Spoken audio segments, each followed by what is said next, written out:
deje el caso, ya tengan idea de cómo van a ir las respuestas.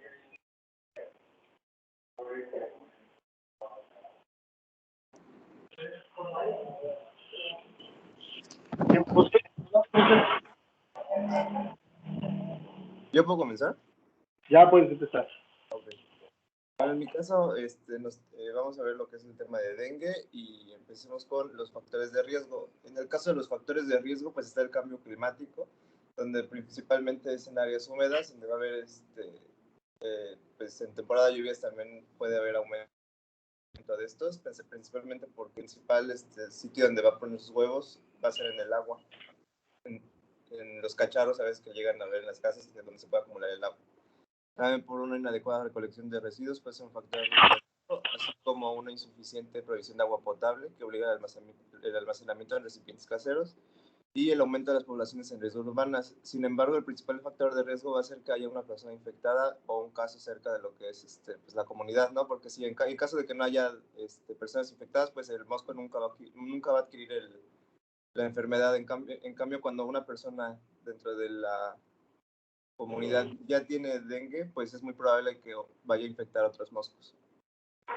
Dentro de los factores de riesgo de sangrado masivo para lo que viene siendo el dengue severo, pues se encuentra lo que es el choque prolongado o resistente al tratamiento, el choque con hipotensión e insuficiencia renal o hepática, el choque con acidosis metabólica grave, los AINES, la enfermedad de úlcera péptica preexistente, la terapia con anticoagulantes o cualquier otra forma de trauma, incluida la inyección intramuscular.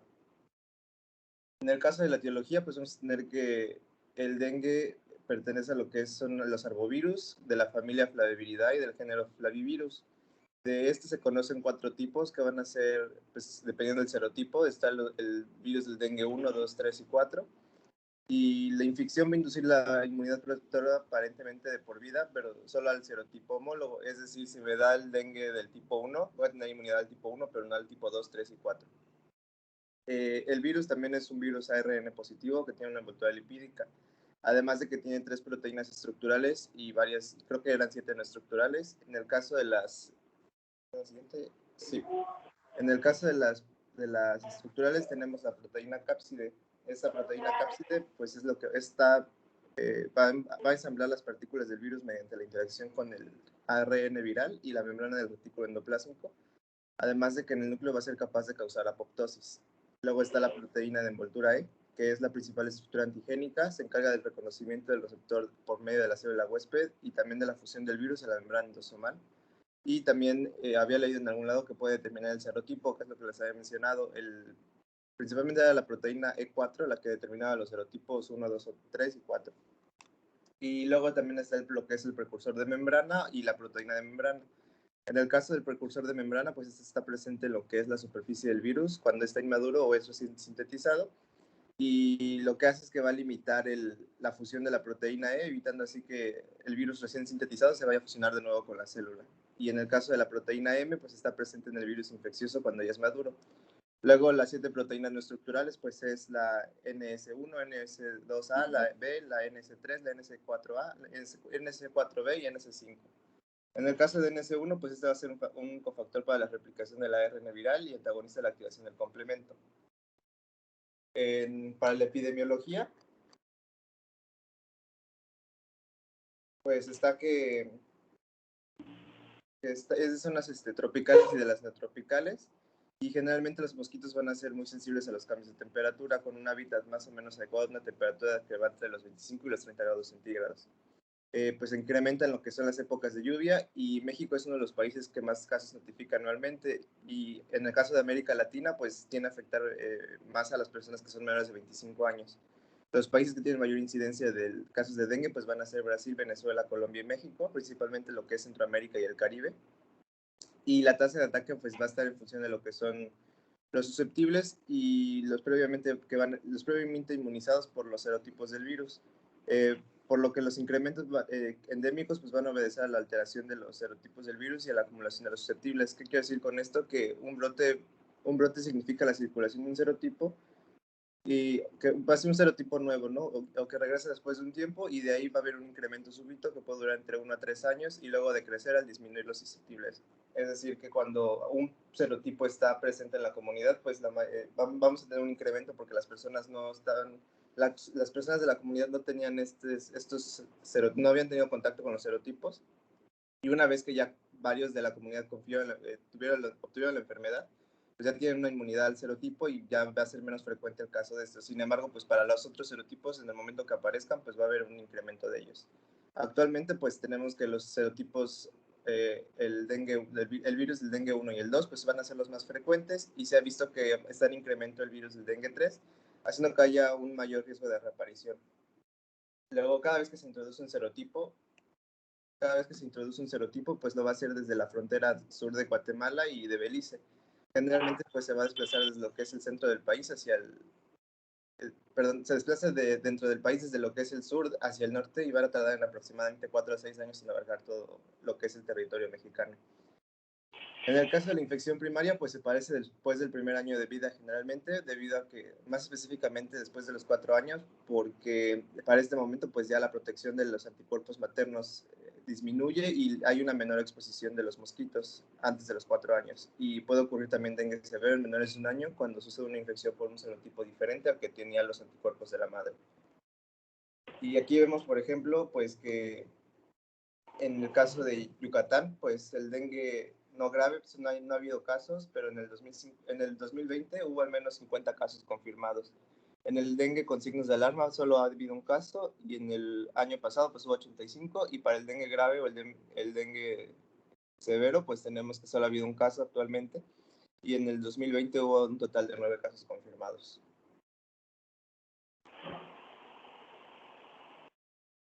En el caso de la tiopatogenia, pues vamos a ver que se transmite a través de la picadura del mosquito hembra, principalmente del mosquito Aedes aegypti, aunque también se ha visto que con poca frecuencia el mosquito Aedes albopictus y generalmente de personas enfermas a personas susceptibles. En el caso de, pues el ciclo de vida está que va a tener un ciclo acuático de aproximadamente 6 días, que va a variar según la temperatura y disminuye cuando hay temperaturas bajas y aumenta cuando la temperatura asciende. En el caso del ciclo aéreo, pues puede alcanzar hasta más de 30 días, pero la mayoría de los moscos pues va a morir en los primeros días. Y la transmisión del dengue pues va a implicar lo que es la existencia de los enfermos en una fase virímica que va a provocar el virus.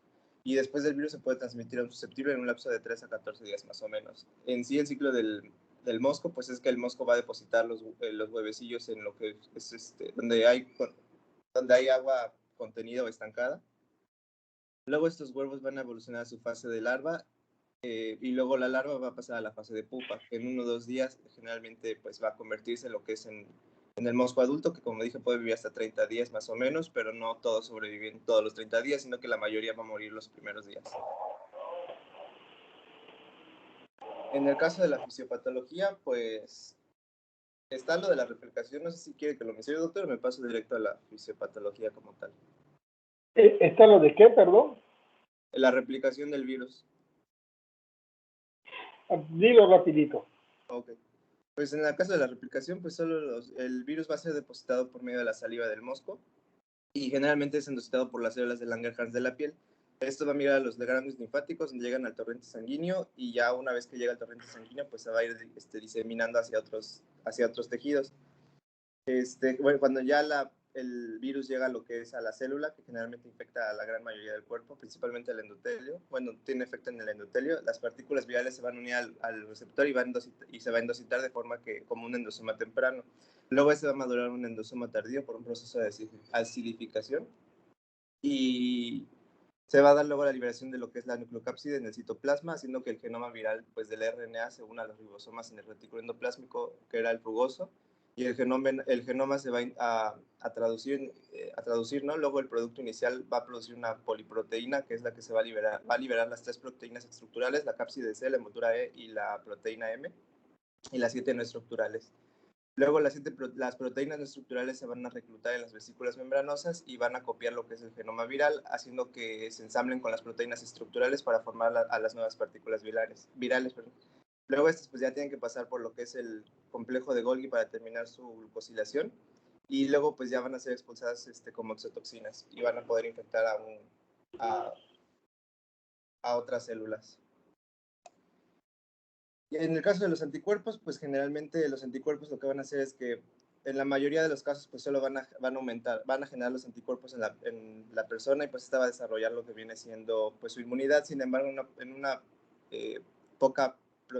poca porción de las personas pues va a generar una tormenta de citocinas, haciendo que haya una reacción cruzada con el endotelio y pues esto va a traer lo que es apoptosis y lisis mediadas del complemento y activación inflamatoria, haciendo que haya una salida de líquidos a lo que se conoce como hemorragia. También va a haber una disminución de plaquetas, igual por lo mismo, por la reacción cruzada, en vez de atacar a las células del dengue, a las células infectadas o al virus del dengue, pues va a atacar a las plaquetas, haciendo que haya una trombocitopenia, así como mayor riesgo de hemorragias. Y en el caso de las moléculas de la coagulación, pues va a desbalanzar lo que es la coagulación y la fibrinólisis, haciendo que de igual manera haya hemorragias. Sin embargo, pues esto es en muy pocos casos, porque es cuando se da el dengue severo. Para el cuadro clínico, pues tenemos dos formas clínicas que van a ser la fiebre del dengue y el dengue severo. Entre estos, pues se encuentra lo que es el dengue con signos de alarma. Y, por ejemplo, en el caso de la infección primaria, pues se va a resolver en una semana aproximadamente y los pacientes ya van a quedar inmunes contra la infección posterior con uno de los serotipos que lo haya infectado, más o menos durante un lapso de 3 a 6 semanas. Luego, en el caso ya de la enfermedad o de las manifestaciones que se pueden encontrar, es que principalmente cuando está en el caso de la viremia, pues se va a tender a sufrir fiebre generalmente mayor a 40 grados. Y ya para poder como que tener en cuenta el diagnóstico de dengue, pues se sugiere que se tenga la combinación de fiebre con cualquiera de estos síntomas que voy a mencionar a continuación, donde se encuentran las náuseas y vómitos, la erupción cutánea, el dolor ocular que se encuentra en aproximadamente 78% de los casos, puede haber exantema, cefalea, mialgias y artralgia son de los más comunes, y también está lo que es la leucopenia. Así que en la exploración física pues se puede encontrar una hepatomegalia moderada, una bradicardia relativa y una adenopatía cervical. Y también había esta adenopatía cervical tenía que ser principalmente posterior, de manera no dolorosa, no adherente, y no supurativa, que decía que era el signo de Castellani. En el caso del dengue con signos de alarma, pues todos los pacientes van a presentar fiebre, así como dolor espontáneo o provocado en el abdomen.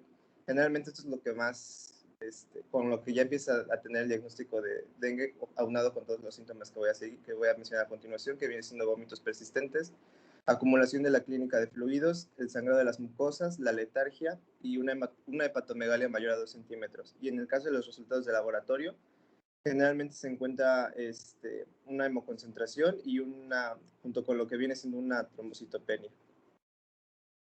Para el caso del dengue severo, pues hay 3 manifestaciones importantes donde los pacientes van a ser hospitalizados con vigilancia estricta e intervención médica. Generalmente es el escape severo de los líquidos que puede llegar a provocar choque y acumulación de fluidos. También hay hemorragia severa, así como daños a los órganos como el hígado, donde vamos a ver aumento donde vamos a ver que las aminotransferadas van a estar iguales o mayores a 1000, las alteraciones sensoriales por daño al sistema nervioso central y las hemorragias a nivel cardíaco y alteraciones a otros órganos. En el caso de los exámenes de laboratorio, pues encontramos lo que es leucocitosis moderada, hipoalbuminemia y disminución del fibrinógeno, así como una depresión de los niveles del factor de coagulación C3. Y las manifestaciones raras que pueden llegar a ocurrir que van a llevar a un riesgo de muerte elevada, pues va a ser el dengue con hemorragia grave, el daño hepático, la cardiomiopatía y la encefalopatía. Generalmente el inicio es con una fiebre muy elevada y el dolor abdominal acompañado de dolor abdominal, que después de remitir a lo que viene siendo pues la hospitalización, generalmente los pacientes primeramente van a estar inquietos y después van a entrar en lo que es un letargo, y después la perfusión tisular periférica va a ser muy deficiente, haciendo que haya taquicardia y después hipotensión, generalmente que tiene acortamiento entre lo que es la sístole y la diástole. Aquí pues ya están más específicos los síntomas que se pueden encontrar aproximadamente de acuerdo a los días después de la infección. Y para el diagnóstico, pues generalmente a partir del 2000 pues se establece como obligatoria la confirmación por laboratorio de todos los casos hemorrágicos.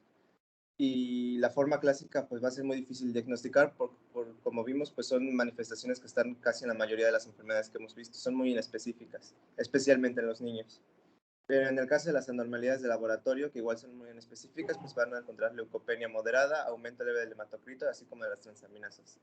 Ahora bien, para allá tal cual el diagnóstico, pues se recomienda el diagnóstico serológico, que va a depender si se trata de una primera infección o una infección secundaria. En el caso de la infección primaria, pues tenemos que va a haber un aumento de las inmunoglobulinas M entre el día 7 al 30 más o menos, desde el inicio de la sintomatología.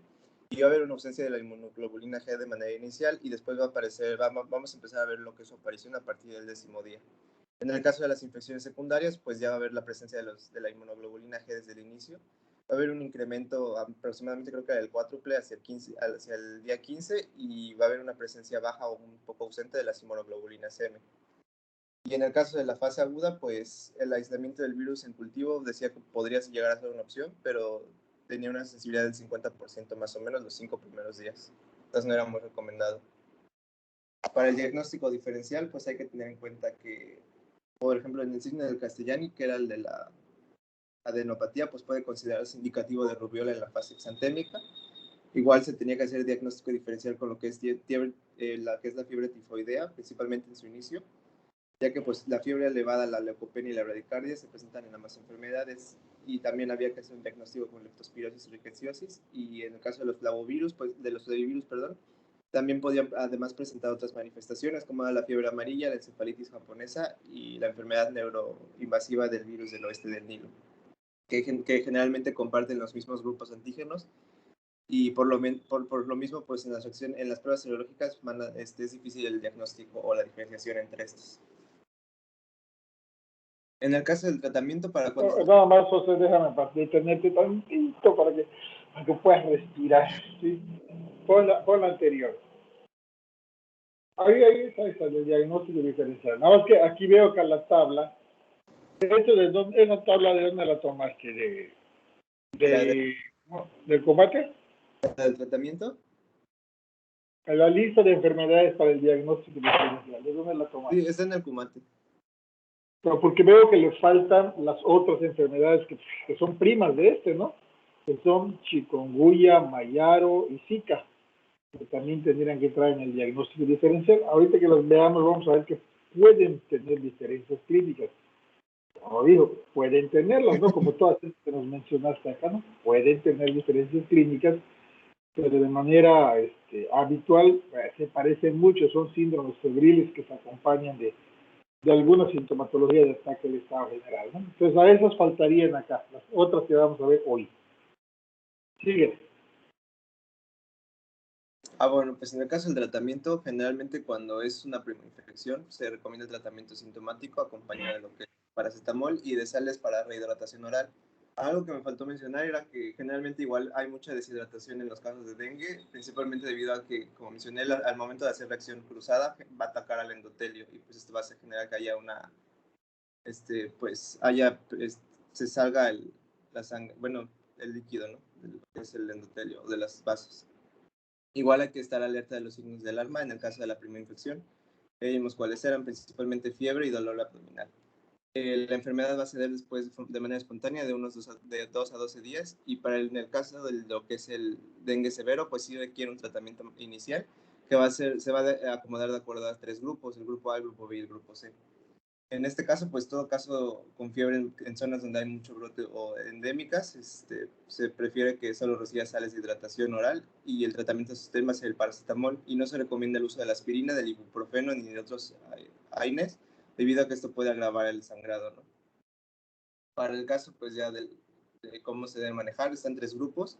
El grupo A, que es el que no tiene signos de alarma, el grupo B, que es el que tiene los signos de alarma, y el grupo C, que van a ser estos casos graves y severos.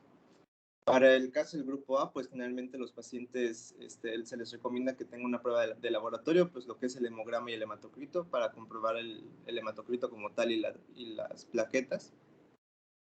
En el caso del tratamiento, pues solo es un reposo, consumo adecuado de líquidos y paracetamol. Y para los pacientes que tienen un hematocrito estable y plaquetas sin tendencia descendente, pues pueden ser enviados a su casa. Para el control, pues se recomienda la revisión diaria para ver la evolución de la enfermedad. Hay que disminuir la fiebre, y también hay que capacitar a las personas, o en el caso de que sean niños, pues a los padres, para que detecten estos signos de alarma. Y principalmente, bueno, también se puede recomendar lo que es recomendaciones sobre qué hacer en caso de que se presenten estos signos de alarma, y pues recomendarles que vayan hacia el hospital en caso de que se presenten. En el grupo B, que es los que tienen criterios de alarma, pues generalmente son el paciente que tiene características especiales como el embarazo, la infancia, la vejez o la diabetes, así como hipertensión arterial, los que viven solos y viven aislados sin situaciones de desastres. Las pruebas de laboratorio son las mismas, hemograma y hematocrito, y para el tratamiento pues se recomienda lo que son los líquidos orales, y cuando hay una intolerancia pues hay que tomar en cuenta lo que son los líquidos intravenosos con una solución salina del 0.9% o lactato de Ringer.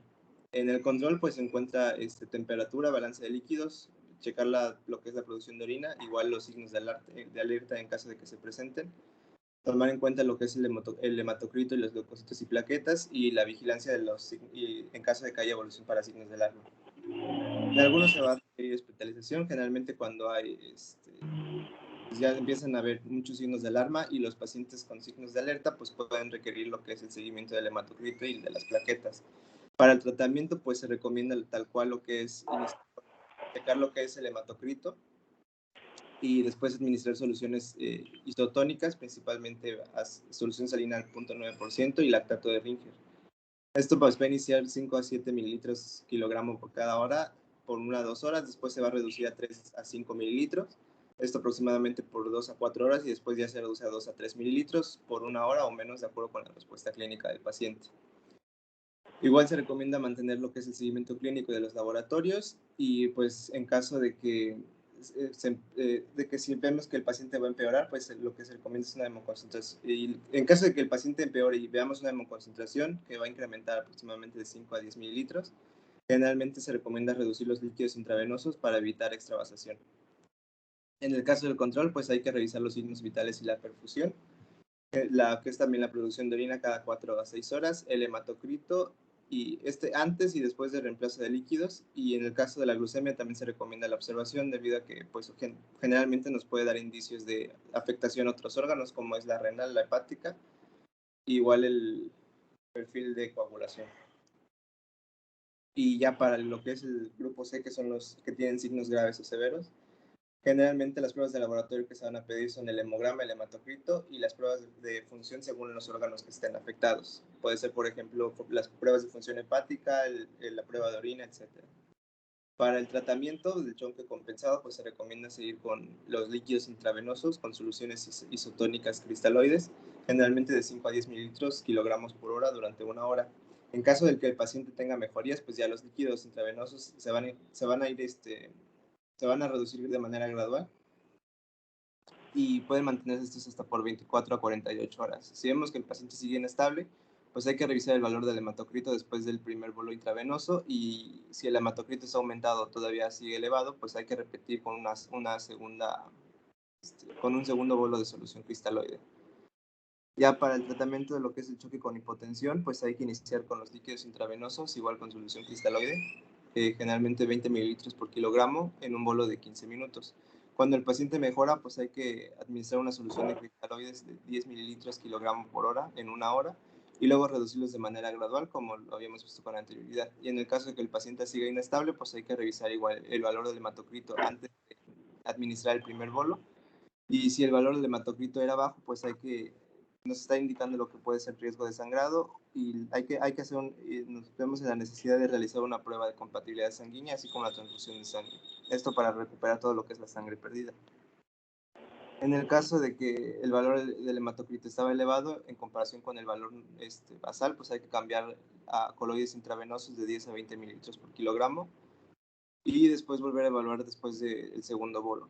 En el caso de que el paciente sí esté mejorando, pues ya solo hay que reducir la tasa hasta de 7 a 10 mililitros kilogramo por hora en el lapso de 1 a 2 horas y luego volver a lo que son los cristaloides intravenosos y reducir las tasas según se indicó anteriormente.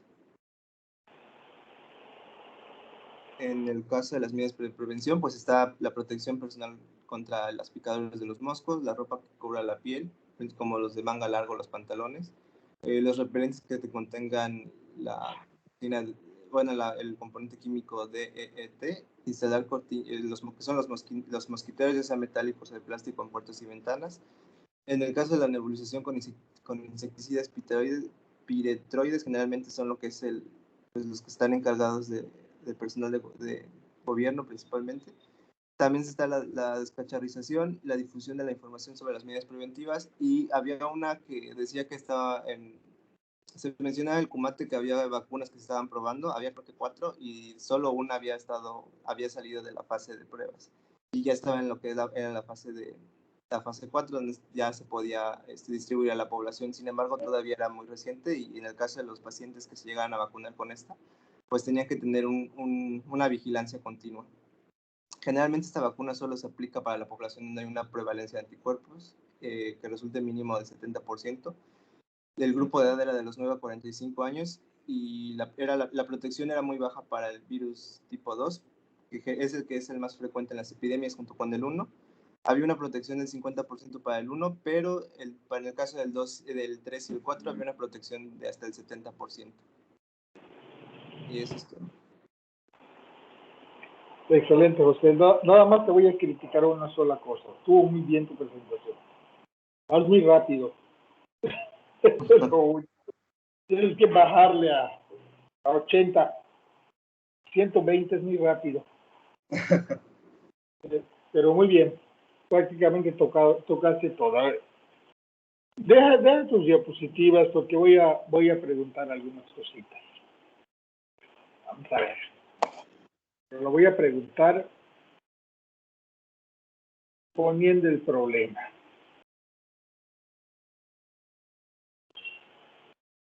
Carlos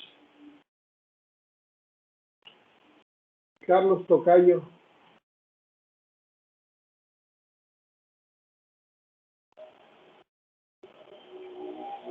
Carlos Alonso.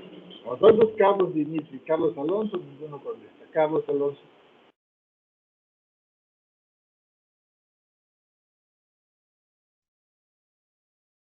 No estás, Carlos Alonso. Carlos Dimitri.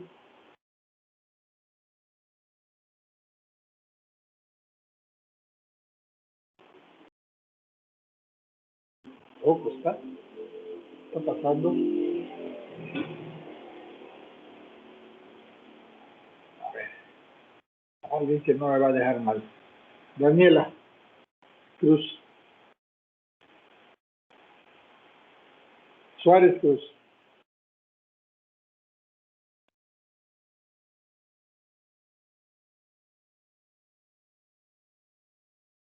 Daniela. Mari está en clase.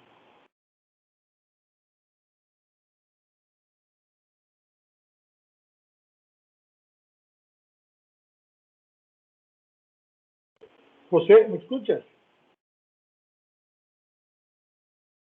Sí, doctor. Pues como nadie me contesta, creo que no me están escuchando. Daniela me puso un mensaje. Me puso Daniela.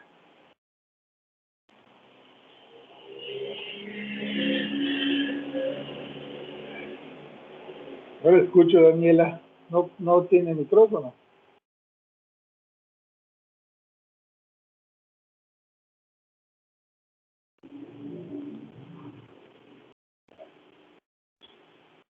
Escucha, pero no. Gustavo.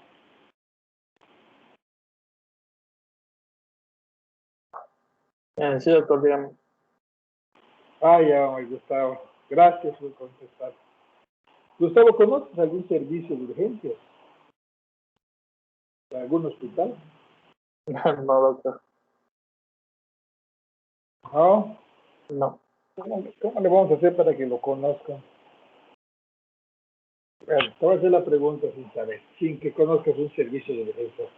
Pero en un servicio de urgencias hay una sala general donde meten a todos los pacientes. Están separados un paciente de otro en las mejores condiciones por 2 metros, y en las peores condiciones están esquivadas las camillas, uno consecutiva de otro. Y habitualmente tienen 1 o 2 aislados, no tienen más. Ahora vamos a suponer, Gustavo, que tú estás en el servicio de urgencias y ingresas un paciente con datos clínicos, bueno, con dengue confirmado. Está confirmado porque te lo mandan ya con criterios para el tratamiento hospitalario y con una prueba que confirma el diagnóstico de dengue. Pero tú solo lo puedes meter a la sala general. Pero no hay aislados, están ocupados los aislados. ¿Qué haces para que los demás pacientes que están cerca de él no contagien, no se contagien? ¿Qué haces, Gustavo?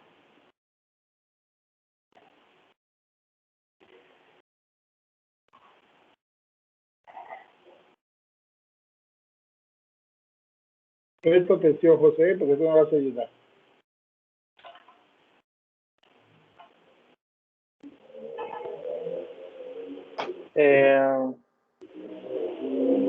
Pues en vista de que se transmite por la picadura del mosquito, posiblemente tomar alguna medida contra si hay la presencia de mosquitos en la sala de emergencias o el uso de repelentes. Seguro que va a haber, ¿eh? Ya. ¿Qué es lo que vas a hacer? El uso de repelentes contra mosquitos. ¿A quién le vas a poner repelente? A los demás pacientes. Solo tienes un frasquito. Lo ideal es que se lo pongas a todos. Bueno, entonces se le pondría a la persona, ¿no? Porque tendría que picar el mosquito a la persona infectada y volver a picar a las demás personas. Exacto. Lo ideal es que se lo pongas a todos. Pero lo que tú estás diciendo es correcto. Si solo tienes un frasquito, te lo vas a poner a la persona infectada para tratar de que no le piquen los moscos. Sabemos que a pesar de eso, los moscos lo van a picar. Doctor. Sí, ¿quién habla? Mari Carmen, yo he visto, o sea, bueno, no sé si en la sala de emergencia, pero en los hospitales he visto que les ponen como una mallita alrededor a los pacientes que tienen dengue. Para como un tipo mosquiterito.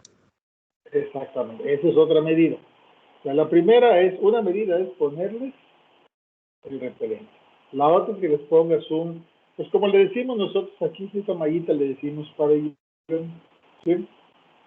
Y hay pabellones que están medicados, o sea, tienen allá un componente que hace que los moscos no se acerquen, no se peguen, o si se pegan, pues se mueran. Pabellones medicados. ¿Sí? Esa es otra manera de estar, entre comillas, aislando al paciente. ¿Qué más haríamos, Gustavo? Y ahí Mari Carmen también nos va a ayudar. ¿Qué otra cosa podríamos hacer? Porque a pesar de eso, es factible de que llegue el bosque y lo pique.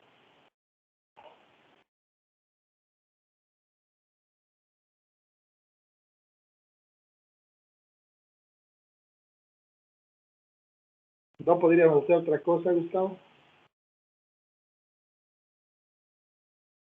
Mari Carmen. La verdad no se me ocurre otra cosa ahorita. ¿No se ocurre? Mari Carmen, ¿se le ocurre alguna otra cosa? No, creo que no, doctor. Vamos a ver, José, ¿podríamos hacer otra cosa? No, la verdad es que igual pensé en la malla y en el repelente. Fíjense que sí, ahí te va la pregunta para ti, José.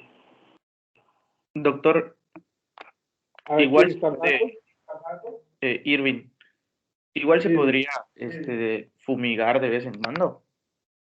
Claro, obviamente, esa fumigada se llama flitear, se llama en nuestro lugar, ¿no? Pero, no vas a decir, voy a flitear. Se debe fumigar el servicio con algo que no sea tóxico en ese momento. A veces no se puede, pero es ideal que se fumigue para que no haya moscos, ¿no? Se los voy a problemas más. Supongamos que estás pasando visita y que te das cuenta que el mozo que se acaba de desprender, ¿sí?, del brazo del enfermo, llega y pica al que está al lado. El que está al lado lo apachurra y se da cuenta que tiene sangre, o sea, que ya chupó. ¿Qué vamos a hacer con el paciente que lo acaba de picar? Primero al enfermo y después al otro. ¿Qué vamos a hacer, José? Pues al principio no va a tener manifestaciones, así que creo que habría que tenerlo en observación para ver cómo responde. Igual, no sé, se me ocurre que podríamos checar el tipo del virus, el serotipo que tenía el paciente o el que está desarrollando el paciente que tiene dengue. Así podemos ver si es 1, 2, 3 o 4. Y Me ya. puedes poner, no, fíjense, me puedes poner, para que vean qué tan importante es de dónde estoy tomando esto. Me puedes poner tu diapositiva del ciclo del virus. ¿Esta? Esa. ¿Al cuánto tiempo de que el mosco chupa? ¿Dónde tiene que ser el virus en el mosco para que pueda inocularlo? En el agua. No, en el mosco. El mosco va a chupar sangre de un enfermo, va a chupar al virus. ¿Sí? Pero ¿qué pasa cuando el mosco chupa el virus?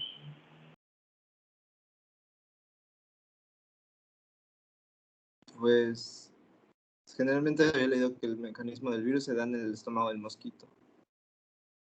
Ajá, pero antes de que llegue al estómago, pasa a sus glándulas salivales. Ahí está el ciclo del mosquito.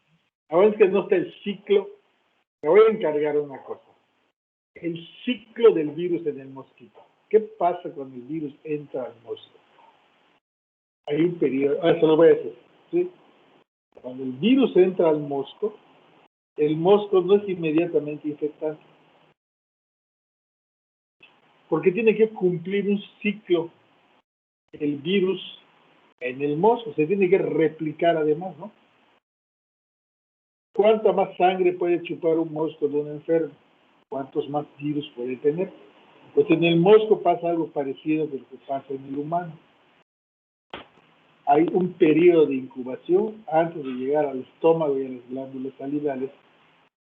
Ese periodo de incubación se parece en el tiempo al periodo de incubación en el humano, un poquito más corto. De tal forma que un mosco cuando pica no es infectante inmediatamente. Y eso pasa con otras enfermedades. Tiene que pasar un tiempo para que se complete el ciclo en el mosco y pueda empezar a ser infectante. Entonces, un mosco que acaba de picarle a un enfermo no es inmediatamente infectante. Por lo tanto, tenemos tiempo, tenemos más de 24 horas para estar tratando de evitar que los moscos que están en esa sala se mueran antes de que completen un ciclo. Esto quiere decir que a pesar de que haya moscos, si no los dejamos que completen el ciclo, pues no va a haber más enfermedad. Entonces, son medidas muy importantes, porque quizá en algún momento, en algún lugar donde ustedes estén, no van a tener los aislados suficientes, o van a tener 10 pacientes con dengue y 40 pacientes con otras cosas, y no van a tener 10 aislados, y los van a tener que poner, entre comillas, a convivir en una sala común, ¿no? ¿De acuerdo? ¿Sí está quedando claro? Sí. Muy bien. Vamos a, no, les voy a mostrar una cosa para pasar al siguiente tema, si no, no vamos a terminar.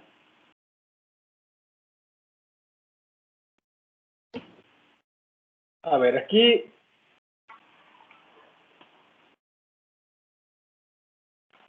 ya les puse ahí en el chat esto que José se los puso en las diapositivas, nada más que lo que les puso él en las diapositivas está un poquito amontonado, cuesta trabajo, ¿no?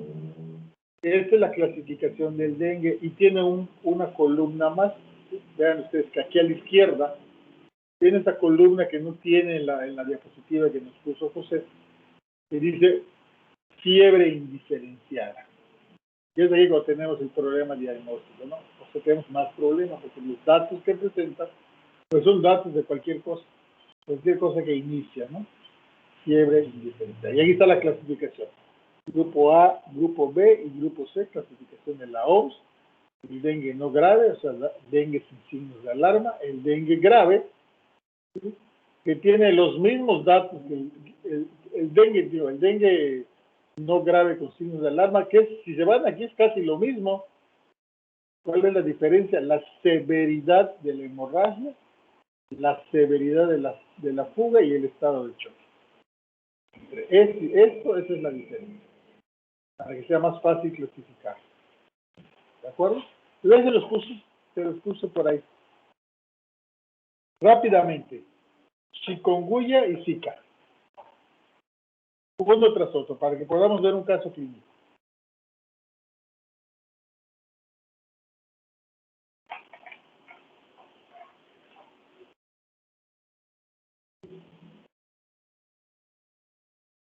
¿Se ve? ¿Y ya se ve? Bueno, pues yo voy a empezar a hablarles sobre ya la fiebre chikungunya.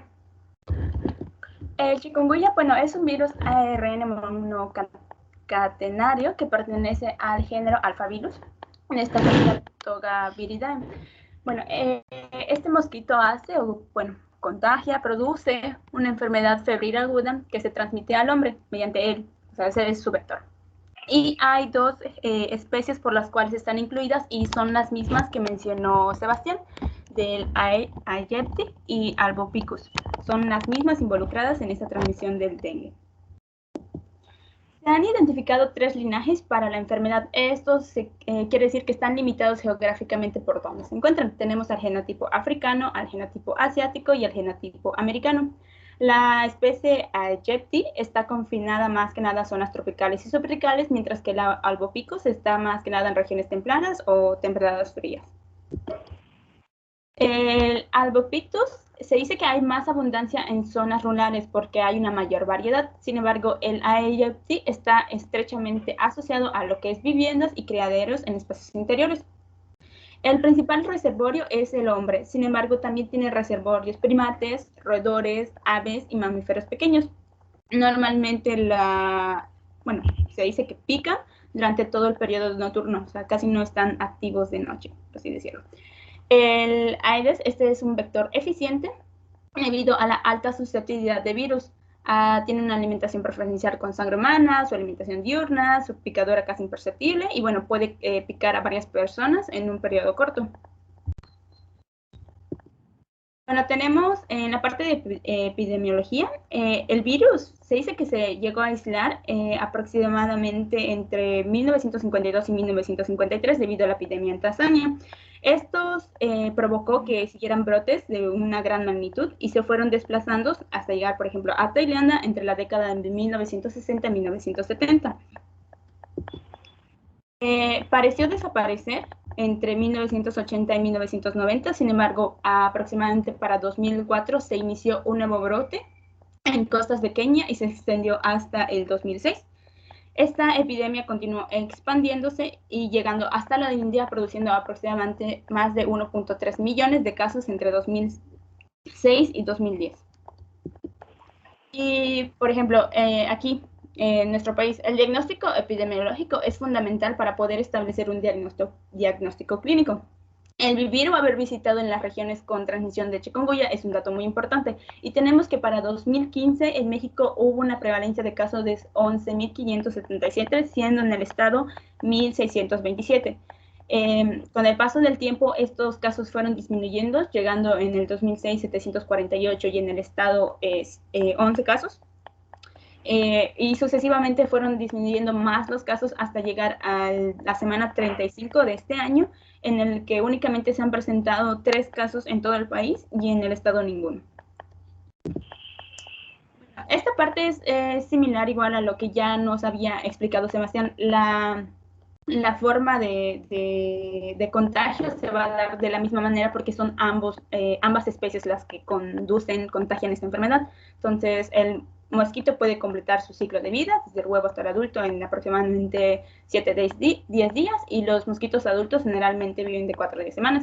Lo que estaba preguntando hace rato el doctor, según yo había leído, para que pueda transmitir el virus, o que más bien este virus se multiplique en sus glándulas salivares, puede pasar aproximadamente entre 10 días. Y como mencionó mi compañero, la hembra es responsable de la transmisión de estas enfermedades. Deténgase tantito, nada más para no dejarlo pasar. Para que no se les olvide, días más, días menos. ¿Cuánto es el periodo de incubación del dengue, José?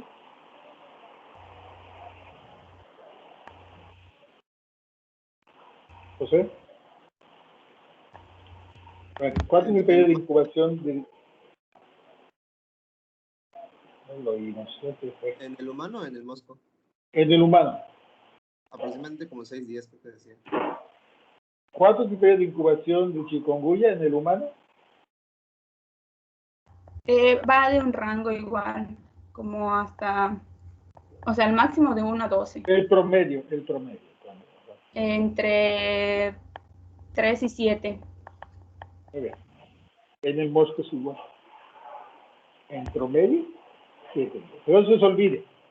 Estamos viendo que en promedio son 7 días. Casi muchas enfermedades 7-10 días, 7-10 días. Salvo excepciones, ¿no? Cuando vimos las hepatitis, vimos que eran más semanas, pero estos que son más rapiditos, para que no se les olvide, no importa la precisión, sino más o menos tengan idea de la cercanía del periodo de incubación, porque hay variaciones. Una semana, 7-10 días. Lo mismo pasa en el mosco, y lo mismo vamos a ver con las otras, ¿no? El ciclo puede haber días más, días menos, que depende también del inóculo. ¿Sí? Pero si decimos una semana es lo que tenemos para abatir los moscos, una semana es lo que esperaríamos para que si un contacto se enfermó, empiece a tener datos clínicos. Periodo de incubación. ¿Sí? Síganme. Ok, doctor. El virus va a penetrar por la picadura del mosquito y se va a replicar en las células epiteliales endoblastos, lo cual va a dar como consecuencia que se disemine posteriormente a distintos órganos. Y esto se va a dividir en dos. Tenemos a la viremia, que se va a presentar aproximadamente entre 1 a 5 días, en el cual las personas infectadas van a experimentar un inicio agudo de la enfermedad. Después tenemos la parte de la convalescencia, que se presenta después de estos 5 días, 12 días, y se caracteriza por la limitación funcional. Durante la fase virámica, el humano es el reservorio. Los mosquitos adquieren el virus a partir de este huésped virámico, y a los 10 días pueden transmitirlo a una persona susceptible, lo que estábamos comentando. Una vez la persona ya se ha inoculado con el virus, la enfermedad va a comprender 3 etapas, la aguda, subaguda y crónica. Y pues está el periodo de ocupación entre 3 a 7 días, ya el doctor dijo que pues dejémoslo en 7 días, pero también hay un rango entre 1 a 12 días. Tenemos a la fase aguda, que comienza entre los 3 a 10 días, en el inicio súbito de los síntomas. La fase subaguda, que va más allá, llegando a 2 o 3 meses de posinfección, con la característica de tener un dolor continuo, y la fase crónica, que es el que puede persistir entre 18 a 3 años. 18 meses a 3 años. Okay. En la parte de manifestaciones clínicas, cada fase pues va a tener similar a las... Perdón. Bueno, va a tener similar a las mismas, sin embargo vamos a iniciar con esta parte. En la fase aguda tenemos la característica del fiebre, que por lo general va a estar entre mayor a 39 grados centígrados, y este va a durar entre 3 a 10 días. Hay un rango más bien un porcentaje de pacientes en los cuales entre el 76 y el 100% va a presentar esta característica.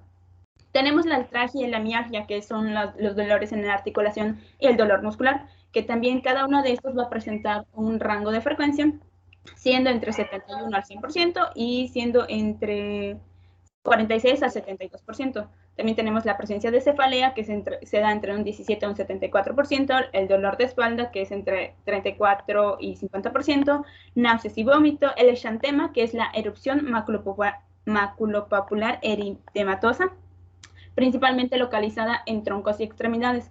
Y doctor, en esta parte leí que el exantema también se da en las palmas de las manos y en parte de la cara igual, o sea, no tanto, pero sí se presencia en estas áreas. Efectivamente, sí puede ser.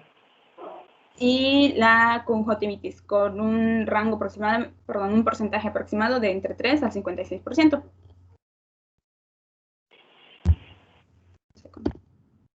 Y también tenemos a las manifestaciones atípicas, que esos pueden deberse a los efectos directos del virus, a la respuesta inmunológica frente al virus o a una toxicidad de medicamentos. Tenemos, por ejemplo, las manifestaciones neurálgicas, en el cual el paciente puede presentar síndrome de Guillain-Barré o meningoencefalitis.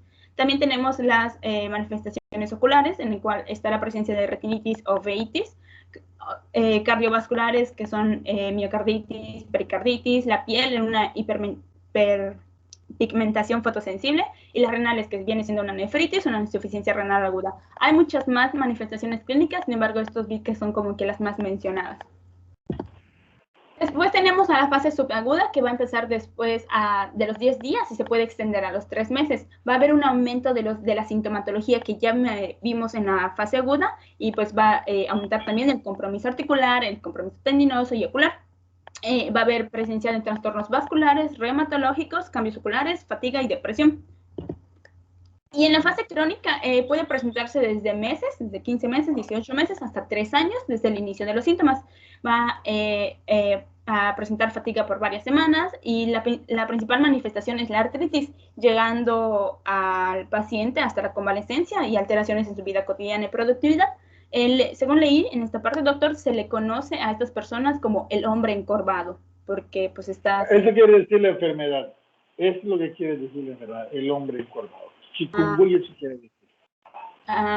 Ok. Es que sí me salió esa parte, entonces me lo vinculé más en esta fase crónica. Sí, no, la enfermedad quiere decir el hombre encorvado desde la forma aguda, ¿eh? Eso quiere decir chikungunya. El hombre encorvado. Ok. ¿Y las complicaciones? Como por ejemplo, vamos a ver, como dengue también tiene otro nombre, se llama fiebre quebrantahuesos. Entonces, hacen alusión, fiebre quebrantahuesos. Hacen alusión al contexto clínico de la enfermedad. Al que le da dengue clásico, pues parece que lo apalearon, ¿no? Le dieron una buena zapatiza y le duele todo. ¿Sí? Y al que le da chikungunya, queda como viejito, doblado, encorvado por las manifestaciones articulares, sobre todo de la espalda. Entonces están haciendo alusión a la imagen clínica que veía la gente que presentaba esas enfermedades, ahí donde se empezaron a describir, donde nacieron, ¿no? Okay. Bueno, y tenemos a las complicaciones, que esto se va o se puede manifestar en las poblaciones con mayor riesgo de desarrollar estas. La primera son los neonatos, con los síntomas de madres virémicas durante el parto o en los últimos 4 días antes del parto, es decir, cuando la madre está presentando la sintomatología de fiebre, bueno, la parte aguda, en estos días. Menores de 1 año, mayores de 65 años y personas con comorbilidades, las cuales pueden derivarse en fallas respiratorias, descompensación cardiovascular, meningoencefalitis, problemas del sistema nervioso central, hepatitis aguda y manifestaciones cutáneas severas, es decir, que haya o esté la presencia de una descamación y lesiones bulbosas. Con respecto al diagnóstico, esto es muy importante porque hay que verificar tanto la parte clínica como la parte de laboratorio y la parte epidemiológica. Tenemos al diagnóstico serológico, que esta es para la detención de anticuerpos, IMG en fase aguda e IgG en fase crónica. Se utiliza mediante pues, la de ELISA. Se emplean muestras de sueros recolectadas entre el 6º y 8º día del inicio de la enfermedad. Y también tenemos al diagnóstico virológico, que tiene por objetivo identificar este patógeno y monitorear el serotipo viral circulante. En esta se puede realizar el aislamiento viral o la traducción reversa del PCR. En México, el diagnóstico se realiza pues, con el cuadro clínico y con muestras de suero en 2 escenarios. Tenemos la primera, que se hace dentro de los primeros 5 días del inicio del cuadro, que se hace mientras las pruebas moleculares, PCR, en tiempo real. Y a partir del 6º día hasta el 12º día se puede analizar mediante una prueba serológica, una de ELISA. Si se considera que el caso cumple con la sintomatología, los antecedentes o la epidemiología que se está dando, y también se ha descartado el dengue, que esto es muy importante y lo voy a mencionar al final, bueno, en una de estas, se tiene que notificar. El principal diagnóstico diferencial es justamente, como ya lo explicó mi compañero Sebastián, es con el dengue, porque son los virus que están transmitidos por el mismo vector, o sea, son las mismas especies, y las manifestaciones clínicas son similares. Entonces, es importante que primero se descarte el dengue y pues ya se dirige o vincula con el chikungunya.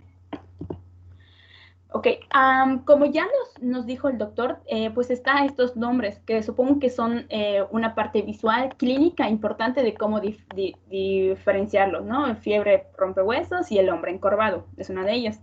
Sin embargo, por ejemplo, en la infección del chikungunya, el dolor es mucho más intenso y localizado en las articulaciones internas. Sebastián nos habló acerca del choque en esas personas. Aquí, en esta enfermedad rara vez se observa choque o hemorragia grave. Y en dado caso, la erupción maculopapular es mucho más frecuente que el dengue.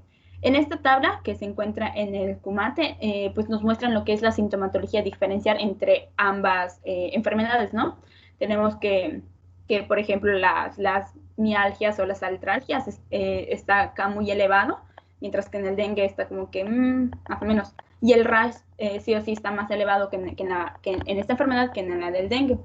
Es más que nada ir diferenciando la parte clínica conjunto con la parte de laboratorio y también en la epidemiología que se está viviendo, ¿no? en la actualidad. Estos también son los diagnósticos diferenciales de chikungunya. Por ejemplo, en las enfermedades de transmisión vectorial, pues está principalmente dengue y también tenemos malaria. De tipo influenza, pues tenemos la influenza, sarampión, mononucleosis. En enfermedades diarreicas como el rotavirus, en infecciones como gastroenteritis, o sea, es como que son varias de las cuales se puede apoyar para hacer esta diferenciación. Y aquí les presento como que un diagrama de flujo en donde se va a descartar el dengue. Aún así vamos a tener pruebas por si las dudas, ¿no? Entonces tenemos el caso sospechoso que tiene el inicio de síntomas y nosotros le vamos a hacer una toma de muestras. En la fase aguda, que es de 1 a 6 días del inicio del síntoma, se le hace un PCR por dengue. Si sale positivo, pues ya esto confirma que tenía esta patología. Si sale negativo, se hace un PCR de chikungunya. Y si es positivo, se confirma. Y si es negativo, se descarta y se tiene que buscar otra patología. Después tenemos en la fase de convalescencia, que es superior o igual a los 6 días del inicio de los síntomas. Entonces tenemos a la prueba serológica IgM del dengue, en el cual si sale positivo, pues es la confirmación del dengue, y si sale negativo, pues hay que hacer la prueba, pero de chikungunya. En el caso también de negativo, se descarta y se tiene que buscar alguna otra enfermedad, y si sale positivo, se dice que se tiene que solicitar una segunda muestra de diferencia entre los 10 y los 14 días de la primera. En este caso leí que se pide una prueba de neutralización por reducción de placas. Sin embargo, investigué un poco más y esta prueba pues se dice que requiere mucho trabajo y además que es costosa, porque esta se utiliza para determinar mucho más preciso la causa de la infección en el paciente. Pero bueno, es el mismo caso. Si sale negativo, pues se descarta, y si sale positivo, pues ya se confirma la enfermedad. En el tratamiento, no quiero puntualizar algo. De una manera muy clara, bueno, ya nos pusieron las tablitas, ¿sí? De cuáles son cuál es el grado de los datos clínicos que se pueden presentar en las diferentes enfermedades para intentar hacer una diferenciación. Pero como bien lo señalaron, nos pusieron una lista de datos clínicos y todos esos datos están presentes en ambas enfermedades en mayor o menor grado, incluyendo la frecuencia de complicaciones. Y ahí podríamos poner los otros dos, que son Zika y Mayaro, del otro lado, del lado derecho, aunque la reina de todas las enfermedades, de este grupo de enfermedades transmitidas por vector, ¿sí?, es el dengue, es la más grande de las enfermedades. Ahora, las consecuencias en el producto, pues es diferente cuando hablamos de Zika. Y Mayaro, pues es la más chiquitita de las enfermedades, y la que puede ser menos sintomática y menos problemática. Y otra cosa que es diferente acá, por ejemplo, en chikungunya, la forma aguda es la que hay que diferenciar del dengue, y aquí hay una forma crónica que no existe en las otras. La forma crónica del chikungunya ya no se parece a una enfermedad infecciosa, sino se parece más bien a una enfermedad reumatológica. En este caso estamos hablando más bien de la forma aguda. Y lo que Julie nos está presentando aquí en esta diapositiva es el algoritmo diagnóstico de cómo es la secuencia diagnóstica, porque en realidad Cuando nos llega un paciente, no le pedimos todo a la vez, ¿no? Sino que hacemos nuestras cuentas y ponemos lo que siempre les pido que le pongan. Póngame el número 1 a la más probable, el número 2, y así te vas alejando, porque esa es la secuencia diagnóstica. Y esta secuencia diagnóstica puede cambiar en un momento dado. Nuestra secuencia diagnóstica aquí en el estado es, cuando tenemos una enfermedad de estas, ¿sí? La primera que buscamos es dengue, porque es la que está circulando cotidianamente. Cuando entró chikungunya, circuló mucho tiempo, desplazó a dengue y después como que se fue. Y el dengue se quedó. Cuando llegó Zika, pasó exactamente lo mismo. Llegó poco, vimos algunos casos y después como que se fue. Y el dengue sigue estando muy presente aquí con nosotros. Por eso este algoritmo que hoy nos presenta Julia es el algoritmo que al día de hoy tenemos que seguir. Eso no quiere decir que no pueda cambiar o que no deba cambiar. Entonces, cuando vemos una enfermedad febril con dolor y ataque de estado general, con conjuntivitis, sobre todo en las épocas donde prolifera el mosquito Aedes, pues lo primero que pensamos es dengue. Entonces, ahí entra este algoritmo donde estamos viendo que si el enfermo está dentro de la primera semana, lo que tenemos que hacer es lo mismo, algo muy parecido a lo que hacemos con las enfermedades. Usar la prueba de laboratorio que me pone evidencia o el material genético o algún antígeno del agente infeccioso o el agente infeccioso, si se puede cultivar la primera semana. Y vean ustedes cómo en el lado izquierdo para ustedes, para todos, la prueba que se está usando es PCR, y si no es dengue se va a chikungunya y pone también PCR. Pero en el caso de chikungunya, el IgM puede aparecer antes de la primera semana. Y eso entonces nos puede ayudar por si no contamos con PCR para chikungunya. Ya después de la primera semana, básicamente porque es más práctico y más barato y barato que el PCR se va haciendo menos sensible, usamos determinación de anticuerpos. Algo muy parecido vamos a ver con las otras dos. Síganme. Así como dijo el doctor, pues básicamente este es el algoritmo para diagnosticar o ver la diferencia entre estos. Con respecto al tratamiento, bueno, como igual mencionó mi compañero Sebastián, no hay vacuna o tratamiento específico para esta enfermedad. Entonces, pues se centra en aliviar los síntomas. El más indicado, pues bueno, es el reposo y que las personas estén evaluando el estado de deshidratación del paciente. Se menciona en la guía de práctica clínica que para fiebre se le puede recetar paracetamol. En el caso para el dolor, también se menciona que se puede dar acetaminofén, y si persiste el dolor articular después del 7º día, se puede indicar AINES, siempre y cuando pues, la persona no sea alérgica. En lo que viene siendo la erupción y prurito, pues se mencionaba que se puede utilizar lociones a base de óxido zinc, refrescantes y humectantes con aloe vera. También puede utilizarse antihistamínicos y compresas. La otra parte es que se informe al paciente sobre los signos de alarmas y cuidados en el hogar. O sea, obviamente no solo al paciente, sino que a las personas que lo rodean. Porque hay criterios de hospitalización. Y lo primero que vimos es, por ejemplo, en el embarazo, en trabajo del parto, y que la madre empiece a padecer o presentar esta sintomatología.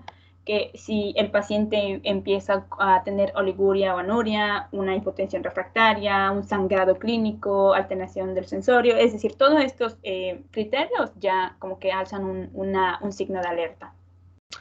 Y esta tabla, la de al lado, son los medicamentos recomendables en cada población. Tenemos a los adultos, que incluye a las embarazadas, a los niños menores de 5 años y los adultos, que excluye a las embarazadas.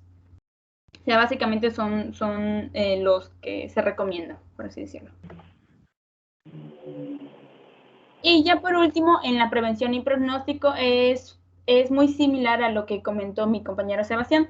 O sea, es importante que se manejen medidas como lo que es cambiar periódicamente el agua de jarrones, evitar la acumulación de esta misma, mantener boca abajo los recipientes en desuso para que también no se llenen. Se mencionaba que se puede untar cloro con paredes internas de los recipientes para pues almacenar agua y taparlos. Por ejemplo, esto la verdad se me hace muy sonado porque en zonas rurales ellos utilizan como que tambos para llenar o para guardar el agua. Entonces esto es, bueno, me parece una muy buena recomendación. El uso de repelentes y la protección de puertas y ventanas con mosquiteros. Se menciona que la mayoría de los pacientes mejoras, algunas personas pueden tener el dolor en las articulaciones por más tiempo, pero las muertes en la enfermedad son muy, muy poco frecuentes. Y pues ya, eso sería todo. Perfecto. ¿Tienen alguna pregunta antes de que yo les empiece a preguntar?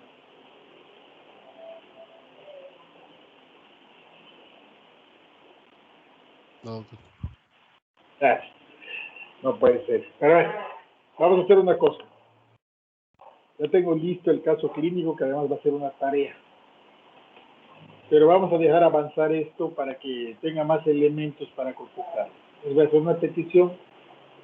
Solitos en casa, vuelvan a leer, vuelvan a revisar con detalle las diapositivas para que tengamos bien los elementos para responder el caso clínico, que va a ser tarea, ¿eh? Por eso es lo más importante, se califica, va a ser tarea. Sí, entonces, léanlo y mañana vamos a ver lo que nos queda para no estarles saturando. Si tenemos tiempo, vamos a ver mañana fiebre amarilla, fiebre mayaro, zika y el de paludismo que está listo, que esté listo, por si las dudas. No creo que lleguemos hasta paludismo, pero más vale que esté preparado. ¿De acuerdo? Sí, doctor. Muy bien. Vamos entonces a pagarle la deuda a Julie, porque ella se ha cumplido dándonos las clases y hoy también cumplió. Entonces vamos a pagarle la deuda porque hace algunos días nos hizo una pregunta. ¿Qué íbamos a hacer cuando una persona tenía un accidente con un punzocortante que se sabía que se usó para tomarle una muestra de sangre a un paciente infectado por VIH? ¿Sí? Eso es así, ¿verdad, Yuli? Eso nos preguntó hace algunas semanas cuando vimos VIH.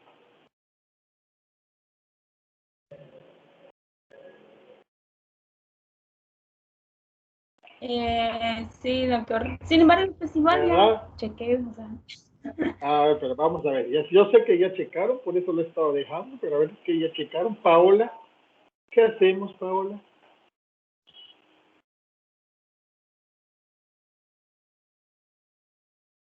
Sí, pues primero decía, o sea, estaban buscando pues un material, un PDF encontré y decía que primero que hay que lavar la herida. Decía que Primero no. el tratamiento de la herida, siempre. Acuérdense que, no me dejé siempre.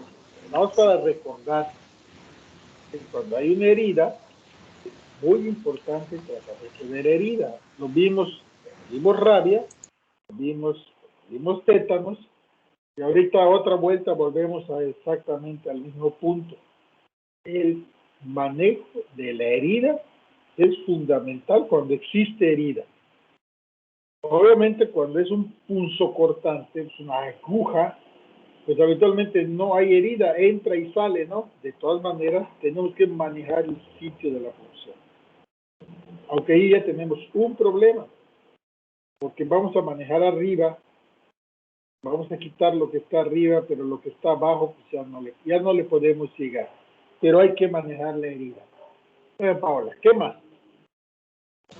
Ajá, entre las indicaciones de lo de manejar lo de la herida, decía que no se debe exprimir la herida, ni usar antisépticos, ni cloro, ni nada. Luego decía que había que irrigarlo muy bien con agua limpia y estéril. Luego decía también que decía irrigar las conjuntivas con agua limpia, salina o estéril. Pero ¿por qué las conjuntivas? Pues creo que eso ya depende de en dónde está la herida, ¿no? Ajá. ¿Cuándo entonces, en qué caso lavaríamos las conjuntivas ahora?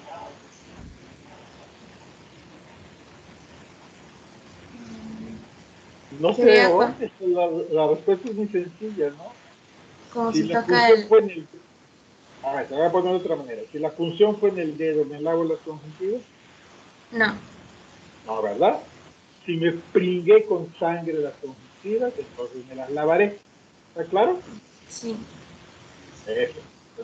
Si la posible fuente de contagio es porque me pringó algo en los ojos, pues esa sería la indicación, es lavarse las conjuntivas con solución salina, ¿no? Porque no podemos lavarla con agua y jabón, ahí tiene que ser con solución salina, no queda de otra. ¿Qué más encontró, Paula? Luego decía que había que reportarlo con la unidad responsable. Decía que tenía que ser en menos de 2 horas desde la exposición. ¿El reporte? Ajá, o sea, Pero el reporte, ¿por qué tendría que ser por menos de 2 horas? No importa si no me lo contesta. Está bien. Hay una razón para reportarlo ya. La idea es que me diga el por qué. ¿Alguien lo sabe por qué? Ahorita lo vamos a leer de todas maneras. Todo esto lo vamos a volver a leer. Sí hay que reportar. ¿A quién se lo reportamos, Paola? ¿A quién es el responsable? O si se pica uno de intendencia responsable, pues es el jefe de servicios generales. ¿A él se lo reportamos? no, decía, es que decía que es una unidad, dice unidad de evaluación integral. Ay, no, espérame. Está bien. En algunos lugares, en algunos hospitales, hay una unidad de evaluación integral para el trabajador. Correcto. ¿Algo más? Pues Bien, no. vamos a leerlo, Paola. Vamos a leerlo. ¿Qué me va a ayudar?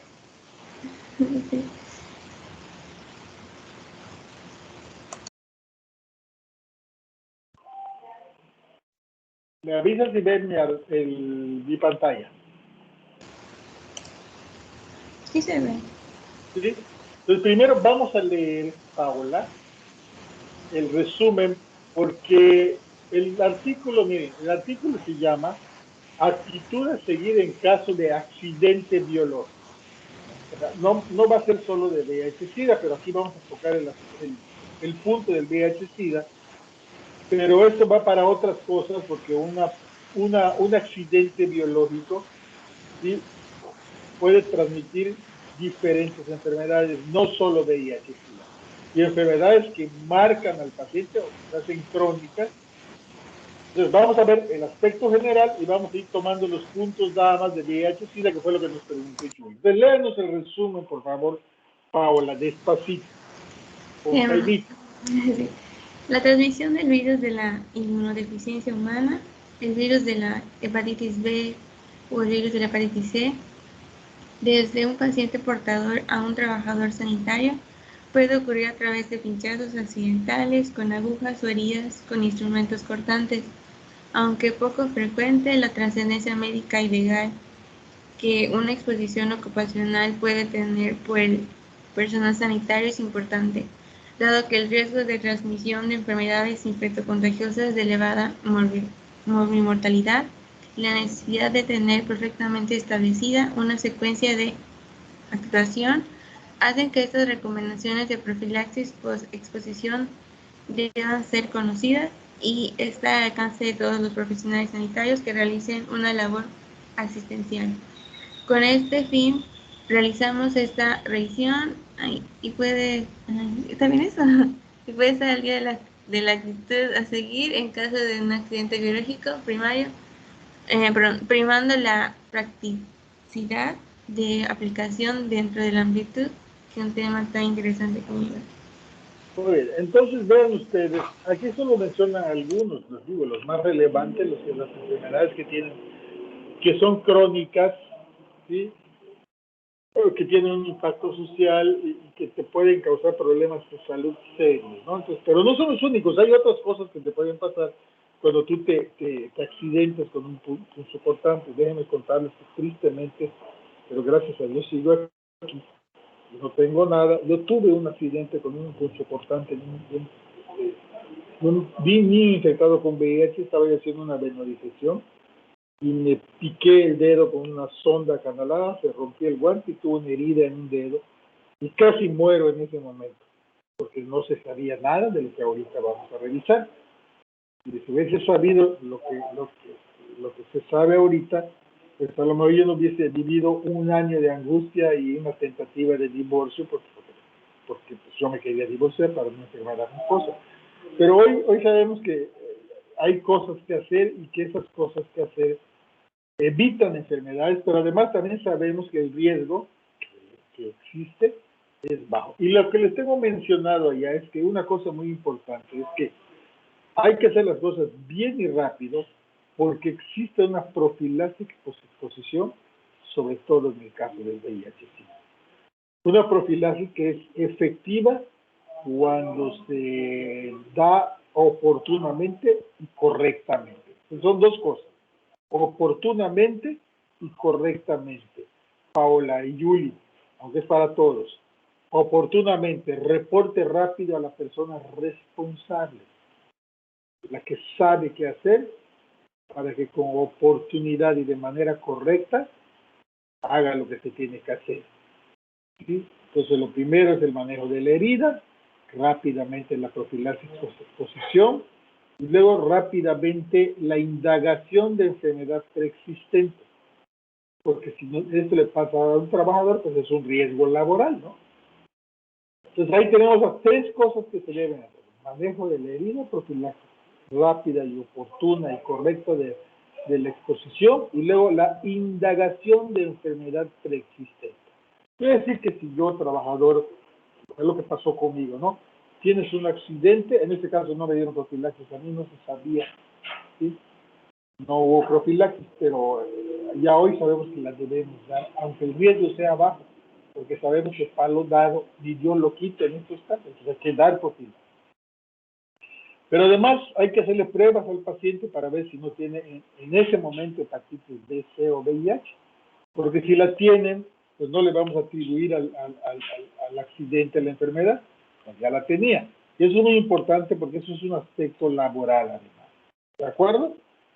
Vamos a ir buscando entonces aquí algunas cositas. No vamos a leer. Ya se los voy a poner o ya se los puse. Se los voy a poner, ¿no? Bueno, aquí están las cosas que debemos hacer para evitar los accidentes. No los vamos a leer. Se los voy a dejar para que ustedes lean, porque ustedes lo tienen que hacer para evitar que tengan accidentes. A ver, Paola, si nos lee aquí, mire, aquí no le tengo marcado.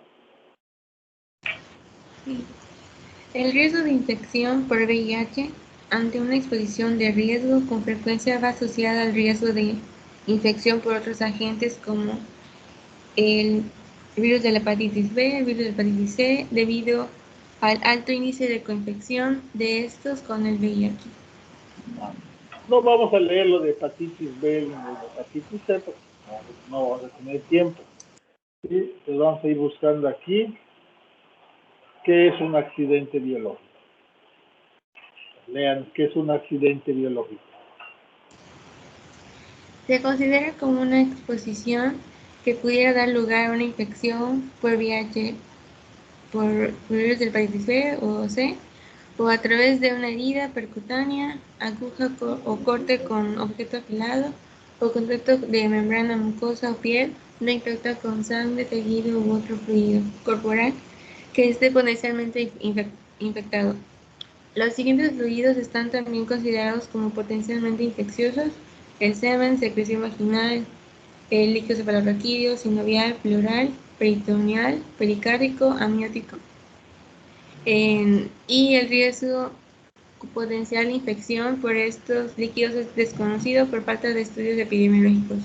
Cuando es el personal sanitario el que entra en contacto de forma percutánea o permucosa, se habla de exposición ocupacional. Perfecto. Mira, esto es muy importante, ¿sí? Porque si no estaríamos guardados en un traje de buzo. No se considera potencialmente infecciosos, pero hay una excepción, ¿sí? Heces, secreción nasal, saliva, esputo, sudor, lágrimas, orina y vómitos, a menos que contengan sangre.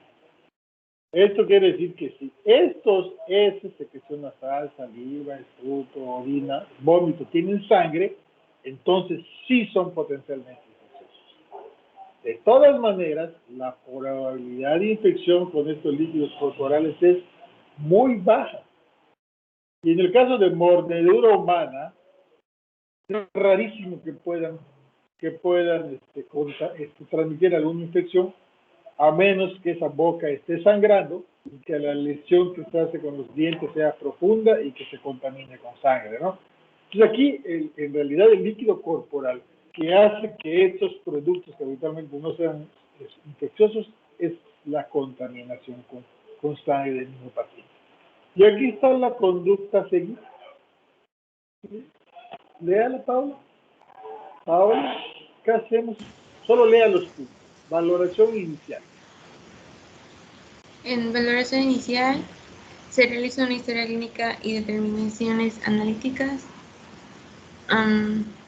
Historia clínica que recoja características de la exposición, es ocupacional o no, hora y fecha exacta de la exposición, si es posible, tiempo de latencia desde la exposición hasta la demanda de asistencia sanitaria, tipo de exposición, vía de exposición y de tipo de fluido. En accidentes con aguja, tipo de aguja sólida hueca y procedimiento. Contacto con sangre, líquido con sangre o secreciones y líquidos orgánicos, semen, secreción vaginal, líquidos suprarraquídeo, pleural, peritoneal, pericárdico y amniótico. Estado de la piel y de tipo de lesiones observadas. Herida, piel intacta o no. La fuente de exposición en situación inmunológica. Déjeme aquí con la fuente de exposición. ¿Sí? La fuente de exposición es aquella persona que se accidentó. ¿Quién es la persona que se accidentó? Bien, lo primero que tenemos que ver es cuál es la situación inmunológica previa de esta persona. Tengo que investigar si esta persona no tenía antes VIH y que luego mañana me diga que se infectó. ¿Cuál es su fuente de su estado inmunológico respecto a si es o no portador de VIH y si tenía o no tratamientos previos? ¿Sí? Porque si él es también una persona que esté infectada, pues ahí ya no hay prácticamente ningún riesgo, él ya lo tiene, ¿no? Pero sí, y además, si no lo sabemos, hay que hacerle estudios, ¿no? Hay que hacerle sus estudios para ver si está o no expuesta, enferma, de lo que pudo estar expuesta. Y luego, la fuente de infección, ¿sí? En este caso también puede ser desconocida, pero estamos hablando del paciente que sí sabemos que tiene VIH-Sida. ¿Qué tanto está su carga viral elevada? Porque también del monto de la carga viral del enfermo, también es la posibilidad del contagio hacia el otro, ¿no? Va a leer aquí, en todos los casos, aquí, Paola, en todos los casos. En todos los casos, independientemente del momento del día en que ocurre el accidente biológico o acuda la persona afectada, fuente de exposición, se realizará la extracción a la persona afectada en fuente de exposición de muestras sanguíneas que se identificarán correctamente con nombre y apellido, en número de historia clínica, DNI y Gasto de seguro social, su número de seguro social. Y fecha de exposición, o bien mediante etiqueta de registro identificativa. Para determinaciones analíticas urgentes o diferidas, para serología microbiológica, en el de VIH, B y C, hemografía química básica, incluyendo pruebas de función hepática. Vamos a brincarnos todo esto. Yo te lo voy a decir rápidamente, ¿no?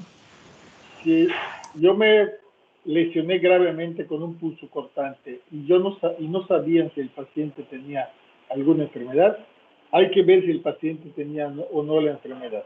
En este caso, el ejemplo teórico que yo les puse de una persona que se sabía que tenía VIH, al que se le tomó la muestra, o sea, la muestra estaba contaminada. Pero si no lo sabemos, Entonces, si tú eres cirujano y entras a una cirugía urgente, es una persona que entraron atropellada y en tu cirugía te cortas, ¿sí? Pues hay que investigar primero en la persona que estás operando si tiene algún problema de VIH, hepatitis B o hepatitis C.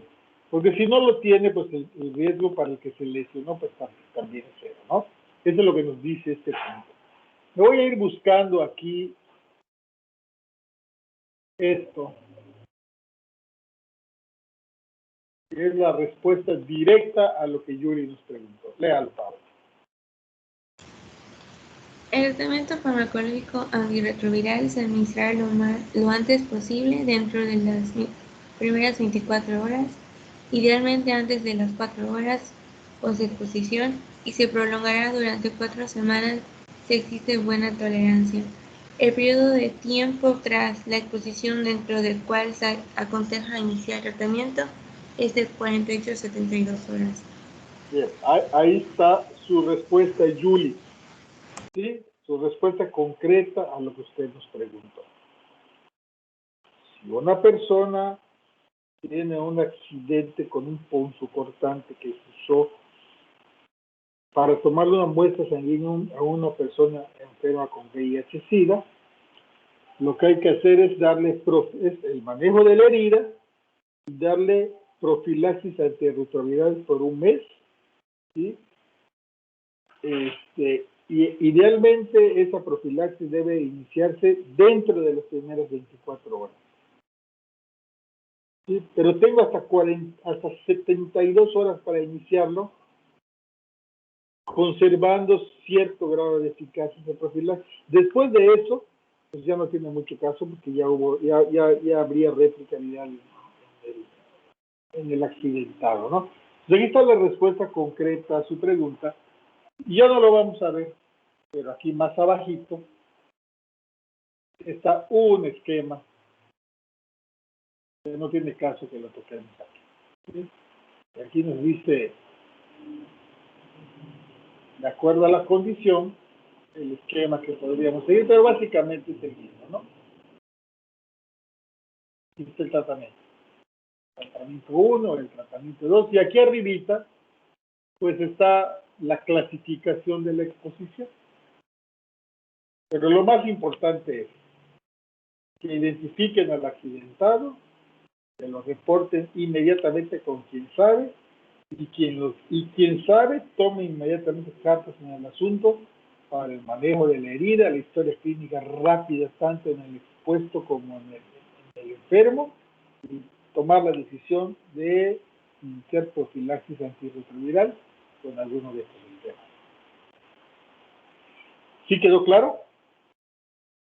Les voy a poner este artículo que está chévere. Se los voy a poner ahí en el chat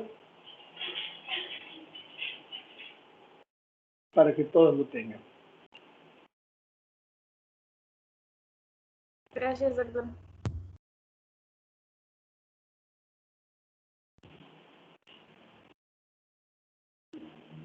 No se deja. ¿Por qué no se deja?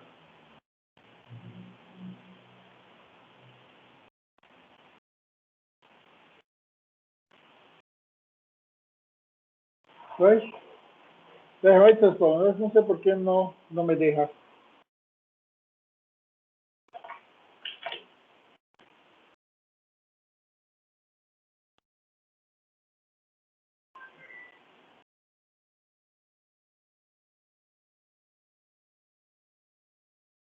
Bueno, si no lo voy a poner en Teams porque no me está dejando, me lo regresa.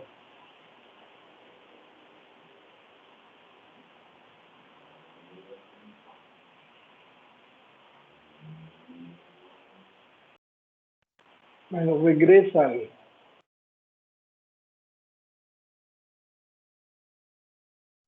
Doc, no se preocupe, ahorita le mando el link a mis compañeros.